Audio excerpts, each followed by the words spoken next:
গোয়াল পুজো। আজ ভোরবেলা থেকেই বাড়িতে ব্যস্ততা। সূর্যদেব উঁকি মারতেই সবাই মিলে উঠে পড়েছে।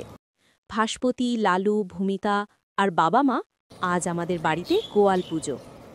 উঠোনে মায়ের সঙ্গে কথা বলতে বলতে লালু অবাক হয়ে জিজ্ঞেস করল, মা, গরুদেরও আবার পুজো হয়? মা হাসলেন, হ্যাঁ সোনা, গরু আমাদের পরিবারের এক আপনজন। ওরা আমাদের কত কিছু দেয়।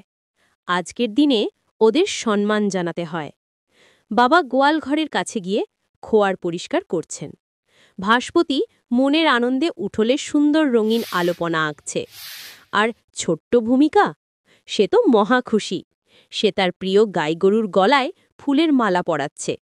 এই যে মা গৌরী, তোমাকে আজ সুন্দর করে সাজালাম, ফিসফিস করে বলল ভূমিকা।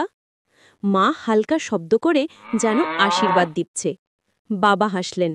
তিনি বললেন, যা আমাদের অন্ন দেয় তাদেরকেই আজ আমরা ধন্যবাদ জানাচ্ছি। সময় হলো পূজার। পুরোহিত মশাই মন্ত্র পড়ছেন, ধূপ দ্বীপ জ্বলছে। সবাই একসাথে গরুদের সামনে হাত জোর করে প্রণাম করছে। পূজা শেষে আনন্দ। সবাই মিলে গরুদের খাওয়াচ্ছে কলা, সতেজ ঘাস আর গুড় মেশানো রুটি। লালু বলল, দিদি, মা আজ খুব খুশি মনে হচ্ছে। ভূমিকা হেসে বলে, হ্যাঁ, কারণ আমরা ওদের মন থেকে ভালোবাসি। গোয়ালঘরের চারপাশে প্রদীপ জ্বলছে। গরুগুলো শান্তভাবে বিশ্রাম নিচ্ছে। মা সবাইকে কোলে টেনে বললেন, যে ভালো। যদি তোমাদের নামে ভিডিও বানাতে চাও তাহলে এই ভিডিওতে কমেন্ট করো।